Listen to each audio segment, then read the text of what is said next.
Welcome to the Being Known podcast with my friend, Dr. Kirk Thompson. And my friend, Pepper Sweeney. We are here to discover and explore what it means to be truly known. Hey, Kurt. Hey, Pep. You know, we have been talking about the 9 domains of integration here in our second season of the Being Known podcast. And I feel like I've kept up to a certain extent anyway, I mean, with some of the vocabulary and, everything. But then we get to today. And we are talking about the transpirational domain, which you know darn well is a completely made up word. Now, it's one thing, to have this vocabulary and handicap the rest of us. But it's another thing when you just start making stuff up. I mean, come on. That's not a word. It's not a word. Well, I can blame my friend Dan Siegel on this. He readily admits and writes about it that this wasn't a word before he made it up. Well, and but it is in many respects. It's a beautiful word. One could easily think that it's some kind of cross-country flight, right? It's transpirational. It's in the air. It's from LA to New York. Yes. But the word actually came out of Dan's reflections as he was witnessing what was happening as he would talk about the 8 domains that we've talked about so far, as people would begin to apply and live into the exercises and paying attention and the work of paying attention to these different domains and allowing them to take up residence in their lives. Dan was noticing that their lives as a whole would begin to change, and they would start to articulate an awareness of their world and of their relationships that seemed to be a phenomenon that itself seemed to be kind of outside, if you will, any of the particular 8 domains that they had been talking about before. This notion that if we focus our attention on particular aspects, I think of any particular given artistry work or skill set, that we notice that we begin to become more effective. We become more able at certain things that we weren't necessarily planning on intentionally or consciously to be able to do. An example of this would be if you are writing poetry, for example, or if you're learning to play the piano, or if you're learning to play, you're learning a golf game. If you focus your attention on any one of the particular aspects that is required to, whether it's like rhyme or rhythm, for instance, I'm going to work on that. I'm just going to pay more attention to that aspect of writing poetry, or I'm going to pay more attention to the work of trills when I'm practicing the piano. I'm going to do some work on that, or I'm going to work on my short iron game. I'm going to spend the next couple of weeks, and that's really what I'm going to focus my attention on. If we took that kind of approach to all of the different subset parts of any particular endeavor that we take on in life, we find that the entire picture begins to be brighter. We notice that we're better at lots of things. And the picture as a whole begins to come together. As we like to say, the whole becomes larger than the sum of its parts. That my capacity to play the piano, to play Beethoven's 5th Piano Concerto, is not something I'm able to do because I just decided I'm going to play that concerto. It's because I'm practicing all the subsets very well. But what's so striking is that this emergence of a transformation of the whole is not something that we do on purpose. It's not something that we do because we choose to do it. It is almost something that happens as a byproduct over which we don't necessarily have the opportunity to control.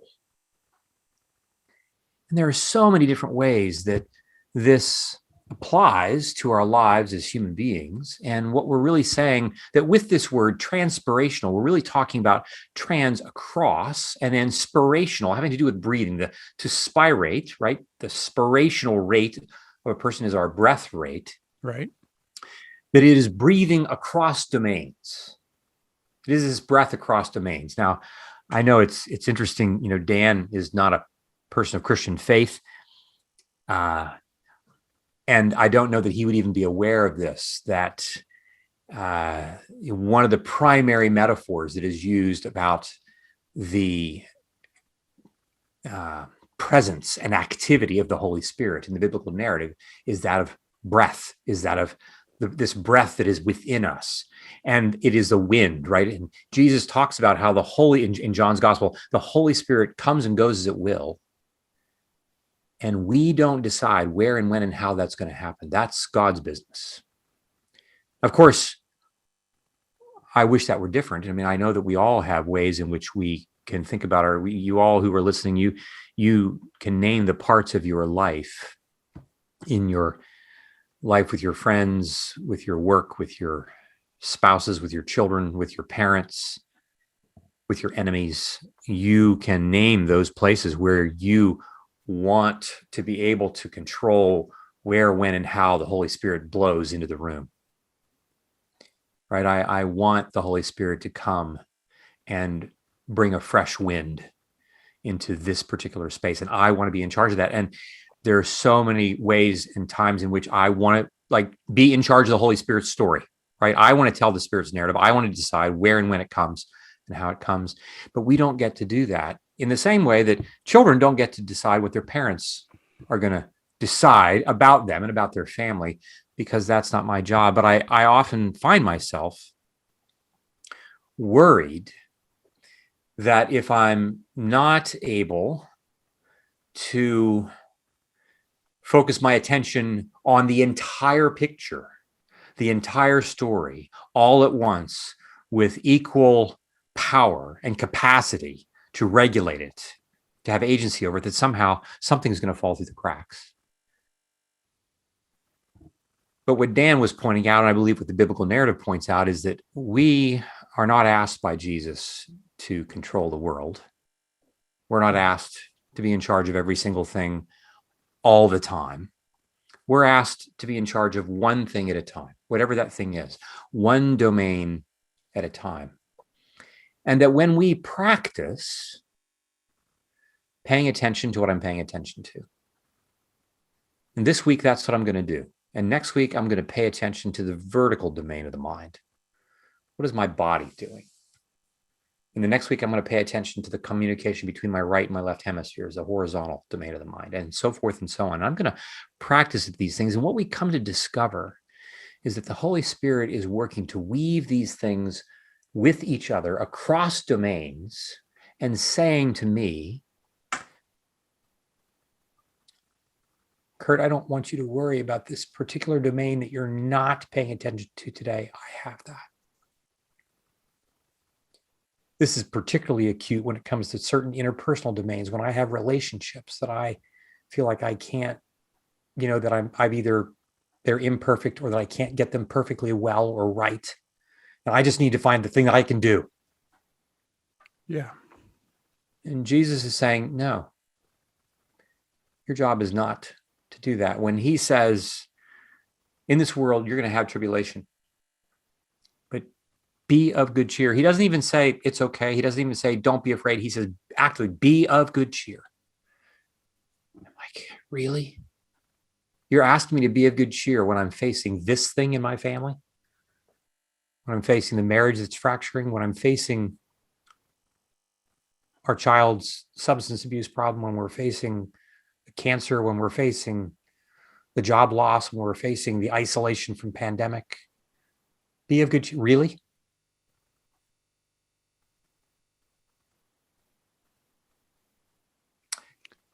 It's difficult for me to allow the Holy Spirit to do the work of allowing me to wake up to his work while I'm paying attention to the things that I've been given to pay attention to. feels like there's a great illustration of this from a movie from the 80s, right? Karate Kid. Wax on, Oh man, wax talk off, about that. wax Talk on, about that. wax off. Miyagi, he just kept telling the kid, wax the car this way, then wax it off this way, wax it this way, wax it. And he was concentrating on that one thing, but it was a much bigger thing that he was teaching him. And then all of a Right. sudden he knew how to do it all, right? He Right. knew how to Right. defend, he knew how to strike, all those things by focusing on this one thing and not trying to, the kid just kept saying, I want to learn all of it. I want to learn how to do all the things. Right. Right. And he's like, no, Right. wax on, wax off. That's all Right. you need to worry about. I got the rest of it. That's it's so beautiful. And like I am that kid. I'm the kid all the time. Like, okay, I'm waxing on. Now, how's this helping me? Like, could you Right. explain this? Like, Right. You're getting your I want car to waxed. What am I getting? Right. know. Yeah. Yeah. Yeah. Yeah. Yeah. Absolutely. I I think of I was I was like 16 or so, 16 years old, and I had we were having I was part of a youth group, Mm-hmm. and I was, a leader in this youth group in our small town in Ohio, and there was a young girl that I had a crush on, and but it was an unrequited crush, and but there was another guy who joined the youth group, and uh, on the surface, it looked like he was joining the youth group because he was interested in spiritual things. And of course, I knew better. Right. And of course, at first glance, it was like there was, no, I'm just here for, all the reasons that one should be here in a youth group.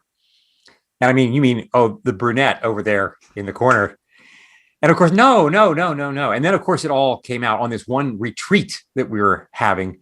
We had this retreat, and I was so pissed, because it just became plain. I'm like, I was right all along. And it's like, it's not just that she's interested in him and he's interested in her, but like, she's not interested in me. Right. But I'm like the president of this youth group. Right. And so I'm upset. And the speaker for this weekend was a guy that I really respected and had known him from a couple of other retreats that we'd been on, and really, really found, this guy's word and this guy's work, even as a 16-year-old, had been really meaningful to me. And so I go to this guy and I said, like, over the course of the retreat, I'm like, here's the deal. I tell him the story. And he said, well, what do you think you need to do? I said, I don't want to go talk to this guy. I don't want to tell him that I'm mad. I don't want to tell him that I think that he's like making this up and like all the things.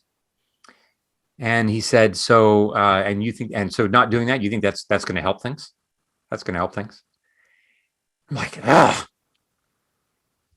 So it's one of those moments where all I could do was to trust that, like, all I can do is what I can do.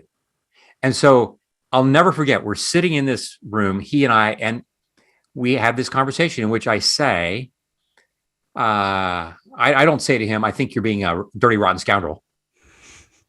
I say, I'm upset, and and frankly, I'm not happy that you're here, because I think that you're here for reasons that are not genuine, and I don't like you because of it. And I don't like that I don't like you, but I don't like you, and I would like for you to forgive me for kind of holding this attitude. Now, of course, I'm waiting for this guy to like say all manner of evil against me, because like, oh, you're the president of the youth group and this is what you think, and blah, blah, blah, blah, blah, blah, blah. And he said to me, man, no one's ever been this honest with me. Like we're like seniors in high school. He said, no one's ever been this honest with me. And I'm just really glad we talked, and thank you for that. And you're right. You're absolutely right. I've been faking it the whole time. And nobody ever points that stuff out to me. I do it a lot. And of course, the whole time he's saying this, I'm like, I'm like looking for angels to come through the room, right? I'm come to the door. I'm like, what's going on here? And it was one of those experience. And so from that day on, this guy who I had for a number of years held a closeted resentment of. From that day on, I mean, we didn't become best friends because we hadn't been super close, but like there was a new birth of a brand new relationship of a young guy like who I genuinely loved in that moment. Like my heart was just transformed. And from then forward, we're not in touch with each other now, but it was one of those moments where something happened that I couldn't control because I was paying attention to the things that I was being asked to do. And it was one of those times when I'm like, oh, this is evidence that the Holy Spirit is ready and at the door and ready to do the work that it wants to do. It does require my cooperation to do certain things that I need to do before it can do certain things that it can do. So when we hear from Jesus that like,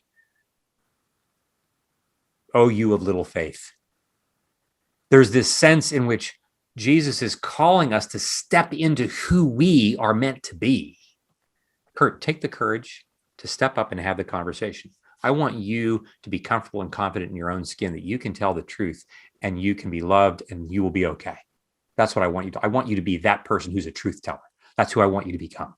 I don't want you to worry about what his response is going to be. But it scared the living daylights out of me to do it. Sure. But I would venture to guess changed a lot of your going forward in how you handled situations like that. Because forever. Yeah. Forever. I mean, it gave me the confidence to like, and there had been any number of moments like that since then with other people. And also in which you recognize that, okay, my friend, for whatever reason, like he was also ready and willing to tell the truth about where he was in his life. But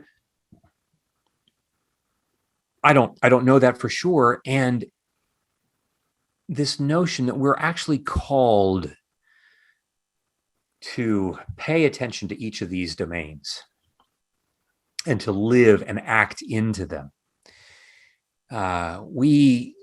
In so doing, we find ourselves entering this awareness of kind of there's a certain peace within ourselves and between us and others, along with this deep connection. And, we've been talking about this idea of integration. And in some respects, this is really a reflection of what we call the integration of integration. We have all these interlocking steps, all these interlocking domains. And in some respects, it's a reflection of, it's new creation. The creation narrative of Genesis 1, right? Each day is an interlocking dyad. There's day and night. There's water above, water below. There's the fish of the sea and the birds of the air. There's land and then there's water. These interlocking spaces. But each of the 6 days of creation before the 7th day of rest, they are interlocking with each of the other 6 days. And in that sense, that is a picture of integration of integration. And this is the same thing that we're doing. We're being asked in God's image to create beauty in the world by paying attention to one thing at a time. He didn't just say, let there be the universe. He didn't just say, let everything have its purpose in one sentence. He paid attention to one thing at a time. One thing at a time. He wasn't in a rush. I'm in a rush. I'm in a rush because I'm worried that if I don't get everything packaged and wrapped, I'm 58, like I don't have time. I got to get everything perfect so that everything will be okay, so that I'll be okay to get into God's heaven when it comes. And Jesus is saying, no, Kurt, like that's not the point.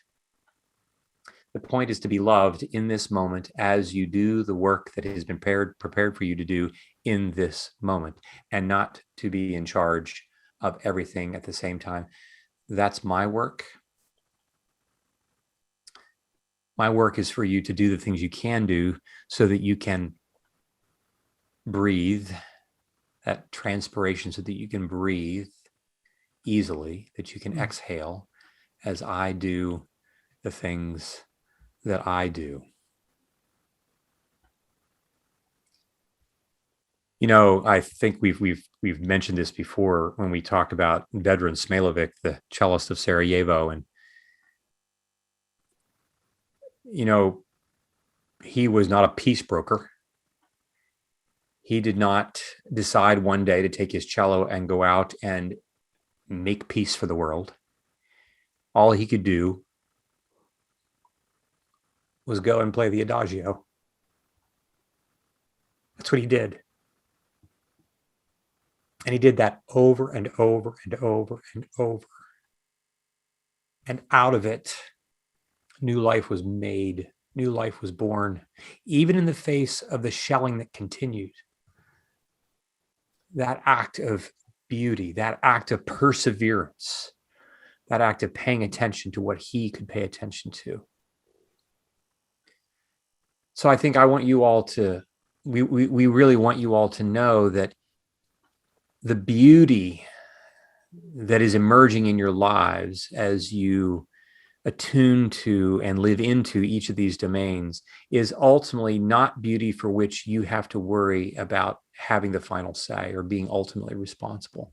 It is a beauty that God is in the business of creating with you. We think about the fruit of the Spirit: love, joy, peace, patience, kindness, goodness, faithfulness, gentleness, self-control. I think about I want to be a fruit-bearing dude. That's what I want to be. I'm going to set out today. I'm going to bear fruit. But I can't do that.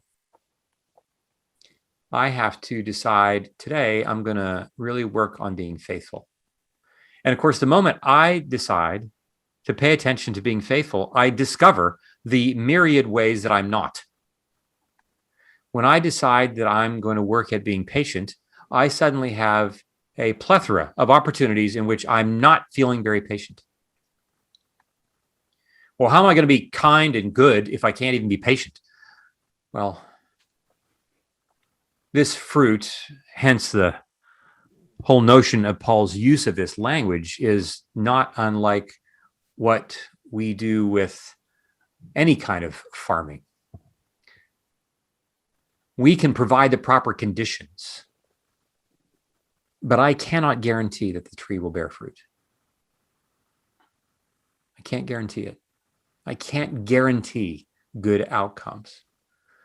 I can only provide the proper conditions for that. And if I can't guarantee something, my mind is being hearkened back to the tree of the knowledge of good and evil, in which I want to also, like Eve and Adam, I want to take and I want to control and consume and devour, because my shame internally has me always worried that somehow I'm not going to be enough. And like the rich young ruler, I will not have done enough to be loved.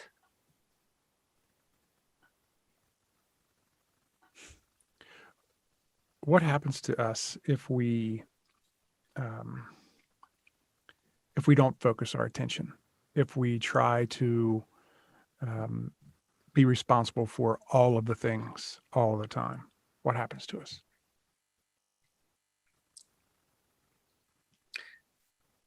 Pep, I think of what happens to me. Life is, for me, is currently, and I know for you, currently there are lots of balls, lots of plates, plates. Lots of nuclear energy plants, Right. that feel like they're spinning. Lots of really wonderful opportunities and good things. And I'm anxious. I'm anxious a lot of my day because I'm worried that because of all the things, they're all going to. And so in my attempt to think about them all, I become more anxious. And then the work that I do in any single one of them is diminished.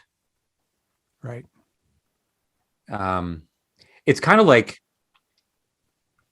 it is often the rhythm of things in my home that my wife, thanks be to God for her, has often over the years been the one who does a lot of the meal preparation for our family. And that continues now. And my job then is to clean up. That's often the case. And we often do these things. You know, sometimes we'll do them together, but like my job, and I want to clean up because she's worked hard at preparing for us. But it's like we get done and I see all the dishes and I'm like, it's overwhelming. Like, I got other things I got to do. I got other plates that I got to, that are like, if I don't, and I have to consider, oh my gosh, like, no, just start the water in the sink. Look at one pot at a time, one dish at a time.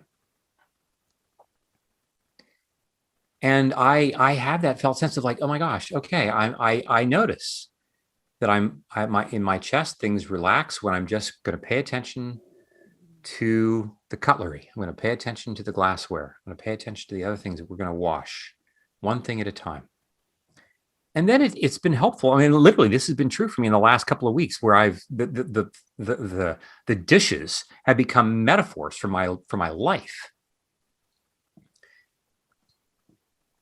And, you know, I worry that if I don't get everything done in the time frame that everybody wants me to get it done, that, like, you know, people, I'm going to, it just reenacts my sense that I am a disappointment. It's not just that I feel that I will disappoint somebody or that I will be a disappointment. It's that I am. That I am. Yeah. And this is exactly what evil would want us thinking. You know, there is this notion that if I could control everything and make sure that everything was complete all the time, then I can exhale. And then I will ensure that by my actions, I will not be a disappointment. I'm disproving that I am a disappointment. This story, there's a certain thread in my story that I am a provocateur, what's that word? Provocateur. Yeah, thank you. See, there's a word. You know, I'm really a walking thesaurus. I just, you know, there's a problem, Kurt. If people perceive you as perfect, it can become a wedge between you and others. And so I create these little flaws in my personality that just allow me to be more accepted in society. So, yes, go ahead, provocateur. I'm just wondering if you could just finish my thought for me too, because it'll be so much better for all of us. I really, I think we've got probably about another 10 or 15 minutes. I just really want to stop now and let you no, that's pick up the baton okay. and go. That's not going to happen. I perceive myself to be a provocateur of other people's anxiety. And, you know, it's not inconsistent with the reality of, you know, kind of my being born into a family where, you know, I suppose people were glad when I finally arrived and I had 2 ears and 1 nose and not the other way around. But, you know, my parents were anxious. They were worried. And so it's a striking thing to somehow, you know, from the time you come into the earth, kind of like have this primal sense, even pre-verbally, this sense that you have to be on the lookout for whenever it's going to happen, that the shoe is going to drop, and, you know, it will be affirmed what you know to be true in your life. And so I'm constantly, like, there is a part of me that is constantly working to make sure that I'm okay in your eyes. And so if I only focus on one thing at a time, then there's all those other options. There are all those other places where I'm not focusing attention, where I'm disappointed. That I am a disappointment is coming to fruition. It's a different kind of fruit. And it's in that space that I have to do work, that Jesus is calling me to say, like, we need to spend time together so that I can, like, have you look at me in the face in prayer and in the scriptures and in your friend Pepper's voice and eyes, in my friend Jeff's voice and eyes, in my wife's voice and eyes,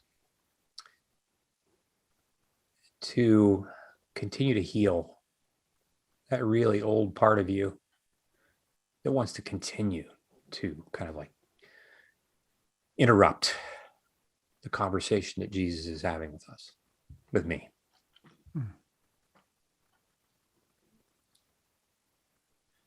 I think about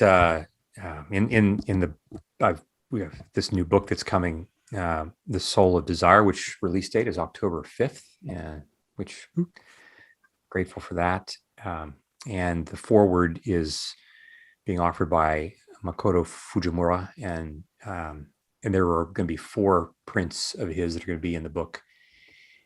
And one of those is a painting called New Wine. And I had this opportunity to be with a group of people with Mako 3 years ago in Pasadena, when over the course of a week, we were all sharing different thoughts and reflections from our own respective fields, while he also then was painting in this artistic tradition of Nihonga, Nihonga, this Japanese form of painting that uses all these crushed minerals that are just turned to powder. We've talked about this before. Mm-hmm. And, 2 things about it, to watch him paint and to watch what happens on the canvas, this notion that I'll never forget when they'd taken these very thin solid gold leaves, and he puts it into this small container, and he has a plunger that he pushes up and down and up and down and up and down the plunger. And at the bottom of this container, there are just very, very, very small holes. And as he plunges the sheets of gold, it basically comes out in these like salt and peppered flakes, these very, very, very small flakes that are just literally drifting onto the canvas of wet paint. And there's a certain degree to which Mako's directing this, right, as he's doing it over the course over the area of the can. But like, he's not placing every single speck of gold. Like, in some respects, it's just going to land where it lands. And even here's the other thing, right? Some of them even drift away and out over the edge of the canvas and drop onto the floor. Now, like, how lavish is that? To have a God who says, I am going to be so much present in this that even my lavishness is going to spread out over the edge of your canvas. And you need to know that even though you don't have absolute control, I am the great artist who's seeing where everything's landing, not controlling absolutely every single jot and tittle in a way that gives you no wiggle room. I just want you to know that this is how your life is unfolding. And when this painting is done, if you can go to my website and look for New Wine. Like, there are no words.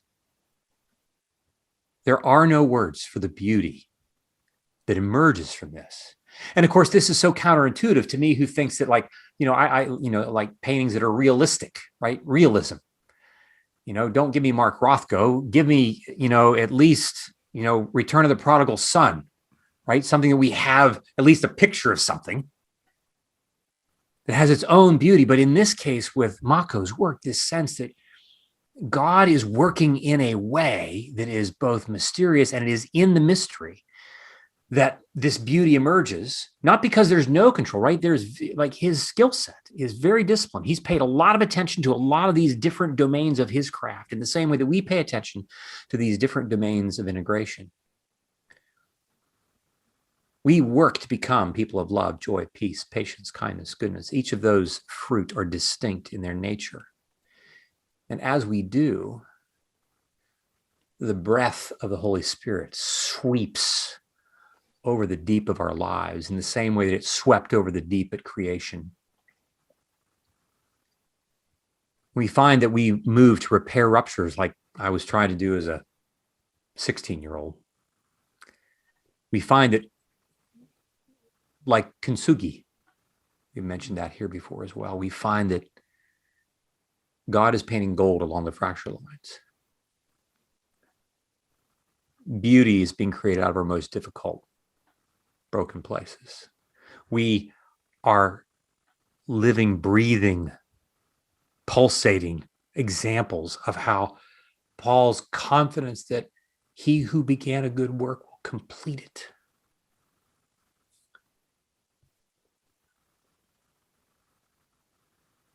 And I'm just so glad I'm getting to do this with you.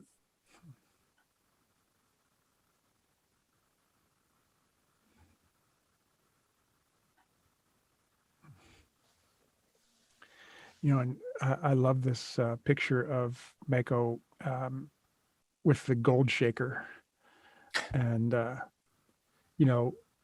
knowing that he practiced that technique over and over and over and over, that singular myopic thing, right? Yep. Yep. But then getting to the place where it's going to land where it lands. Yep. And so you're working so hard. You work really hard on this singular thing so that you can get to a place of trust and know that it's going to land where it's going to land. And some of the gold's going to land on the floor. Yep. And Yep. there might be a piece that lands somewhere where you weren't quite wanting it to land. Yep. But we have to get to that place where we have so focused our attention on that one thing that we can, when I work with speakers, I drill into them to, you have to rehearse this. You have to work it. That when you're doing a TED Talk, I think they make you work on it for 6 months before they allow you on their stage. And you have to know it so much where you don't at one point even like look up to the left, where you're trying to remember what that word was that you were going to say, because that separates you from the audience, because you're no longer, but the key to me is working so hard and having it so down pat that when you walk out on that stage, you let all that go. You completely let it go and trust that it's going to land where it lands. Just let it come out at that point. But you can't get to that place. I've also worked with people who have walked out and just said, it's going to land where it's going to land. And they haven't done the work prior. Right. And so that doesn't work. Then nothing lands. Right. But I love this idea of, it's almost a relief in some ways to know that I don't have to focus on all of the things all of the time. Right. When I have to focus on all the things, or when I tell myself that I have to focus on all the things all the time, it's not just anxiety, but it's paralyzing. Yep. I don't take any moves. I don't, take one step forward because it's just this wall of everything. Right. But then I focus on the one thing that I'm going to do first, and then the next thing, and the next thing, and the next thing. Right. Yeah.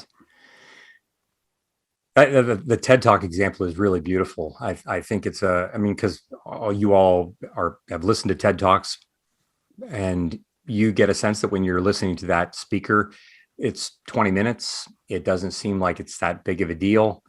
And yet we know from the testimony of many of the speakers who've done that the amount of difficulty it was kind of coming to that place. Yeah, you are timed to a very a very specific time, and if you don't hit it in rehearsal, show them that you do it time and time again, they don't allow you on the stage, and yet you still have to go out there and forget it. You have to forget it. Yeah. Right.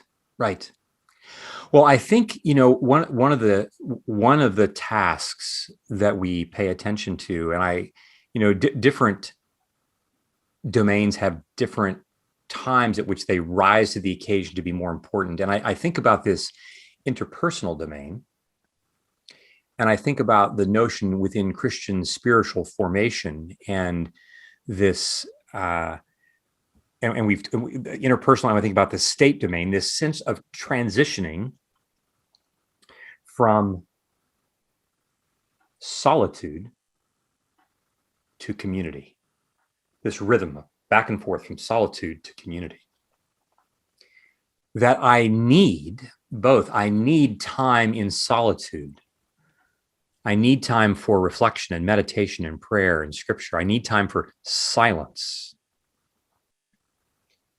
And in that space, things emerge that I then want to move back to community in order for those things that have happened in solitude to grow even further. That then in community create the next set of things that I want to take back to solitude.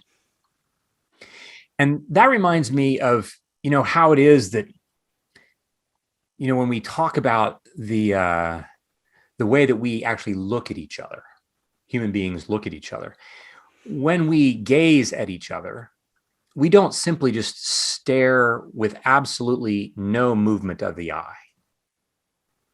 Right, even now, like you and I are talking, but like I see that you're in your chair, you're swiveling ever so, back and forth. There's a certain rhythm to that, right? And I get that.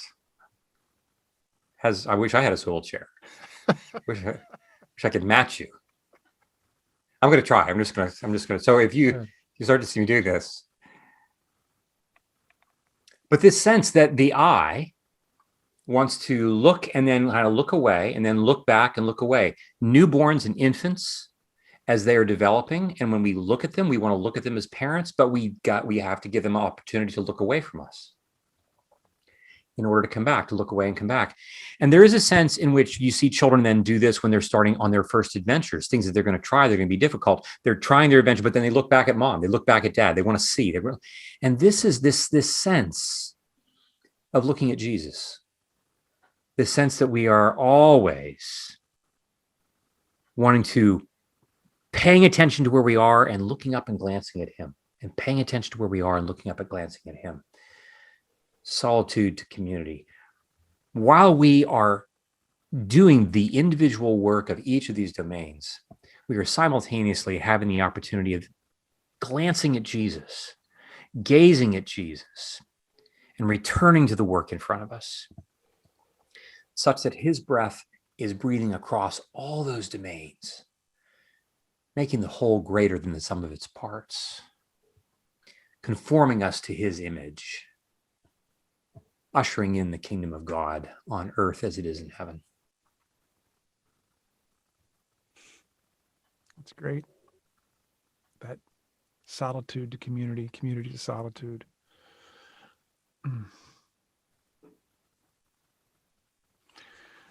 Well, I think we've covered it, Kurt. I think that about covers this made-up word. And transpirational domain. What are we going to make up for next time? No, it's the idea of the integration of integration. And you have said to me it oftentimes this idea of how we have to focus. You can't focus all of your attention on one thing at a time. I mean, on many things at a time. When you're focusing all your attention, it needs to be on one thing. And I've always really liked this idea that you've shared with me of when you're feeling anxious, think about what you're grateful for, because you can't be both grateful and anxious. It's physically impossible, neurologically impossible to be both anxious and grateful at the same time. Yeah. So I'm going to focus on gratitude right now and say thank you for today. Loving this season, learning a ton, and can't wait to get back at it. Right on, my brother. Good to be with you. You too. Till next time. Yep. I felt so much relief in this episode. Because the idea... Oh, I have my wrong glasses on. Can't see you. Or maybe I'll put my other ones back up. The idea of focusing on one thing, while on the one hand it's terrifying, but it is mostly a relief. And I think about working on a project with a good team, like the two of you. But working on a project, and if you know somebody has it, like they have their piece, it's like, oh my gosh, then I can focus on my one thing. Right. My one thing for this moment. Yep. And then the resulting beauty will be much different than if I was trying to manage and do a bunch of things. Yeah. And then the idea that God is the one that's got it. He's the one that's over the project. Yeah. It's such a relief. Yeah. It's funny in watching this series, The Chosen. Again, I'm not I mean, you both would be more able to discern what, proper cinematic storytelling and acting and the script and all that stuff would be. But I watch, so the person who plays Jesus, I watch his interaction with the people around him. And I got to tell you, like, I want to be there. Wow. Like, I want this guy. I want this guy in my kitchen. I want this guy in my office. I want this guy in my bedroom. I want this guy everywhere I go. Because his presence, his kindness, his curiosity, but it's largely like his physical presence, his voice, his willing, he's a jokester, like he's making fun of people one time, in 1 minute, and the next minute he's like dead serious about things that are completely like confusing people. But then because they're confused, he's like, that's okay. Mm-hmm. You'll learn. Mm-hmm. Because I frequently have the antithesis of that character in my head throughout the course of my day. That's polar opposite. That's shaming and yeah. Mm-hmm. So it's like having some dark-haired version of some combination of Amy and Pepper in my room. That would be That's scary. That is a very scary thought. Dark-haired, bearded, dark-eyed version of Pamey in my room. We had a made-up word. We might as well have a made-up. Yeah, let's have another one. One of the associations I had was, so when I was a kid, I had my mom's house, which is where I lived, and then my grandparents were about 2 blocks away, totally walkable, easily accessible, and I went there often. At home, there was a fair amount of chaos. And I mean, I didn't realize it at the time, but I was constantly thinking, what do I have to do something here. I have to take care of this. I have to make sure this is okay. Juxtaposed to my grandparents, who they had it. It was peaceful. They were very capable. And I would pass the threshold of their door and I felt I could do my one thing. Yeah. Which was probably play checkers with grandpa. And so as you guys were talking today, it was like, oh my gosh. If I know and trust that somebody has it, I can do my one thing. Pep, what do you think? Also, no, the thing that I think is interesting about that too is you are doing your one thing. You're playing checkers with your grandpa. Mm-hmm. But there's so much more that's happening in that moment. Mm-hmm. I mean, there's so much, but all you have to do is play checkers. But the stuff that's going on inside you, inside him, the two of you together, what it's doing for you, taking you out of that chaos and putting you in a safe place, all of that. And it's just because you're focusing on that one thing. You're not thinking about having to do all those other things. They're happening out of that one thing. That's a really cool example. Mm-hmm. Mm-hmm. Yeah. Very cool. Mm-hmm. Mm-hmm. Well, I had a lot going on here while we were recording. It was difficult because at one point a mouse ran into my little room here, and I'm like, I'm trying to pay attention. I'm doing my best here to pay attention, but there's a mouse on the floor, and I'm barefoot. So You didn't let on at all. that doesn't what when you rewatch it, you'll see me a couple times going, "Where'd he go? Where'd he go?" Gosh. Oh, that would no. No. If I'm in bare feet and I know there's a mouse on the floor, Dude. no. So You would get up. my house is up against like some. There's a little wood out back, right? So we occasionally get mice in the house, and you get those sticky traps. Oh yeah. You know? One morning, about 5 o'clock in the morning, I come downstairs. I'm half awake. I go to get a cup of coffee, and I step in the sticky trap, and there's a mouse in it. And I'm going, trying to get this thing off my. Oh, that is so Terrible. Oh. And I was only focusing on one thing at that point. Get that sticky trap off of my foot. Oh. And you talk about adhesive. Yes, it's terrible. Man. Oh yeah. Like there's an undoing. There's like I could just put that on my car's tire and put it on the ground like it doesn't need a parking brake. It's just going to stay there. It's going to stay there forever. Anyway. Oh. Whew. I think Mark should put a little mouse on the video. Oh, gosh. Speaking of mice, put a trap down here. Does it remind you of? Speaking of mice, ever tell you about when I was a chaplain? I was in college for 2 summers. The bath. Oh, the bathtub. Yeah. I've told you about this. And the mouse. But you might not have told Pep. Did he tell you? Go ahead. Pep? Tell me anyway.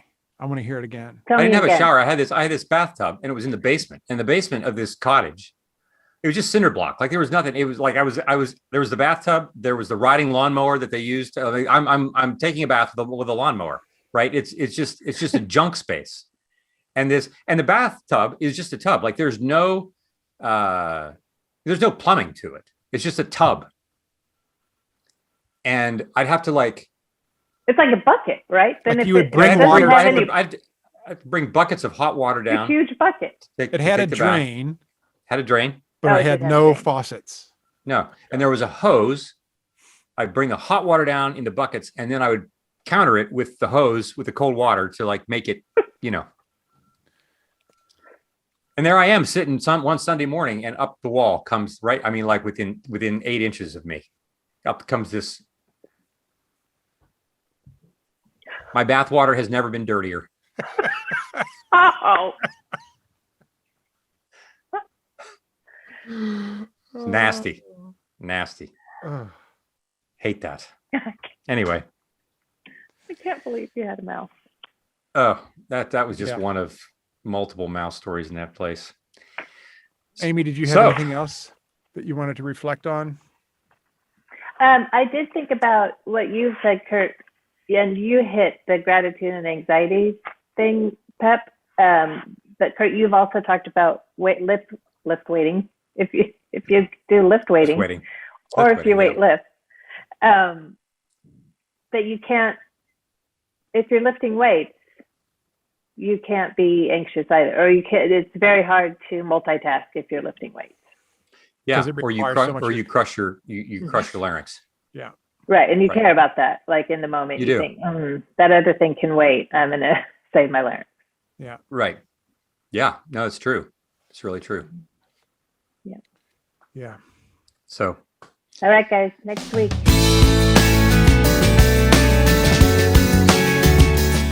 This podcast is produced by Kurt Thompson, Pepper Sweeney, and myself, Amy Chella. Audio production and music is by Keaton Simons. If you'd like to connect with us, you can visit us on our website, beingknownpodcast.com, or you can find us on social media at beingknownpod. Be well, be known.